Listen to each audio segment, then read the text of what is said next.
Hi everybody, Jennifer Blevin-Smith here with Integral Clinic Solutions, and you're watching my YouTube channel, Navigating the Business of Medicine.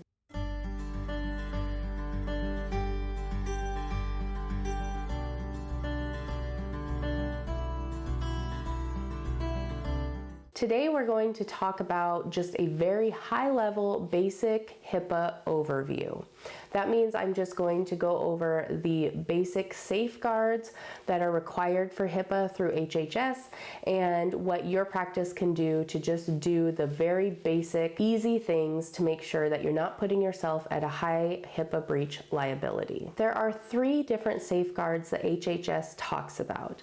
You have the technical safeguards, which is what your IT specialist most likely is going to help you implement, and that is in a video I just talked about actually, and you should check it out, about how to find an IT specialist to make sure that you are not putting yourself at any high risk, and they know how to put those safeguards in effect for your practice when it comes to the technical stuff. Then you have the administrative safeguards, and those are going to be the policies and procedures that we're going to talk about briefly that you can implement in your office and the trainings that are required. And then you're going to have the physical requirements, and the IT person will help you with some of those as well, but there are other things that you need to be doing in your practice. So let's jump in. So the technical safeguards, like I said, that's going to be something that your IT person is going to have to review, and they're going to do a risk assessment with those, and they're going to review your HIPAA privacy and HIPAA security when it comes to all of the networking stuff and all of those things that are required in order for you to have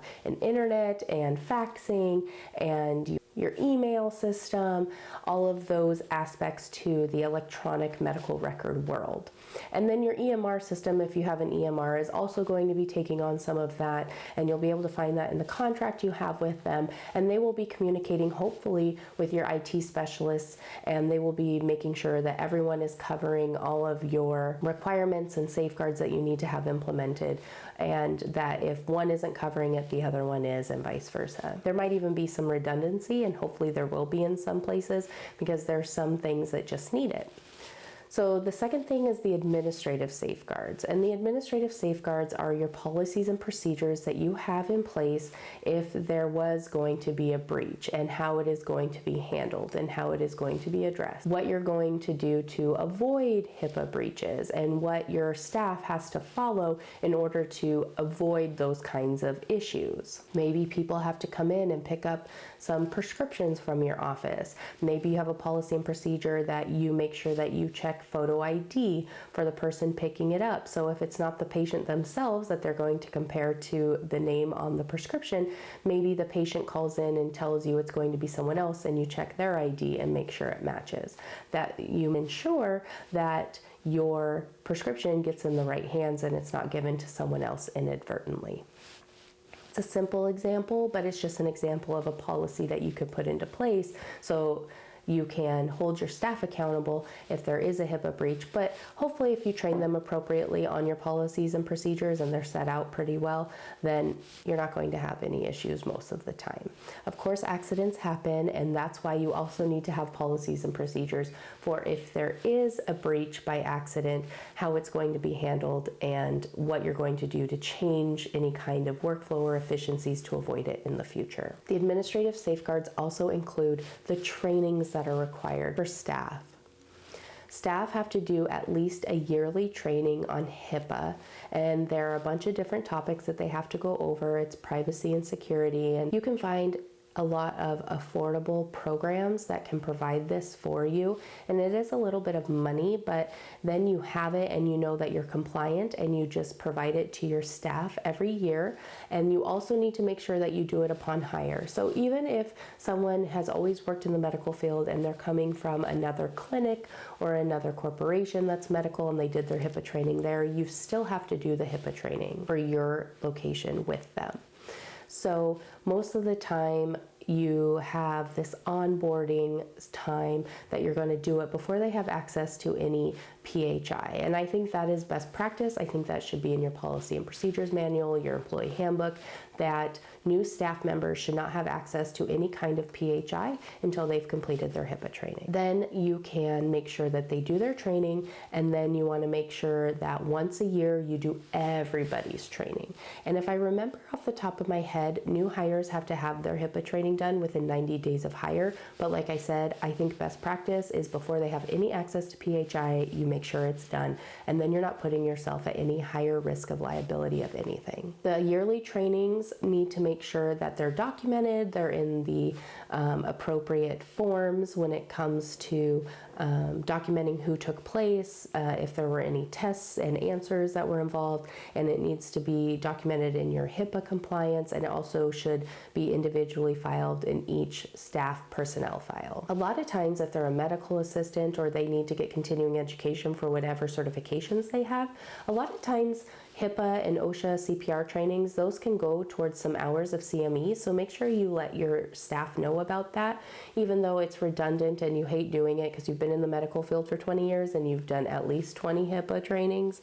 At least there's a little incentive, silver lining for them. The other thing is that you want to make sure if you're having increased issues with HIPAA breaches, or you're seeing some places in your areas of workstations being a little lackadaisical and staff not remembering to be kind of mindful of HIPAA privacy, that you do a retraining. And that is always important, because if something were to happen, you can say, hey, I recognize this, or we are having this increase of breaches or issues, so we just did a refresher course early for everybody as part of our due diligence of trying to rectify the issue. You definitely want to make sure that you have a HIPAA topic every time that you have an all-staff meeting.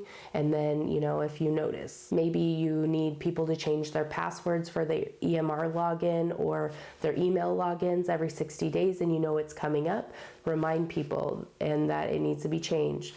That is a topic, and that can go in your minutes for your meeting, and there you go. The things that people don't realize is that the physical safeguards, which is the third topic or the third area of HIPAA, is probably the most easy in a lot of ways to avoid any kind of breach or incident.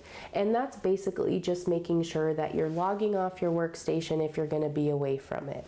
It's making sure your passwords get changed frequently. It's making sure that anything that has patient information on it on your workstation or in a place where patients can see is flipped over so that it's being protected until you need it again. It's shredding documents at the end of the day that has any PHI on it and not leaving anything with patient information in common areas when you leave the office.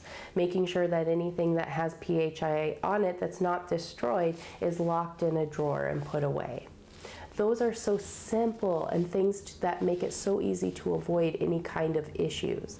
And then you have some other physical things that need to be put in place, like firewalls, and that's where your IT person will come in, and having backup to things, records, that's where your EHR will come in. The physical safeguards are a lot, but at the same time, they're very simple in a lot of ways. And it's just that repetition, the training to the staff, reminding them, making sure a manager or a lead is walking through once in a while, doing an audit and saying, okay, I noticed you didn't log off your workstation, or your security screen isn't on your laptop, or you didn't flip over paper, just doing those reminders and holding people accountable. If people have been in the medical field a while, they're usually pretty self-conscious about it. But it's never hurts, because people do tend to forget if they get busy.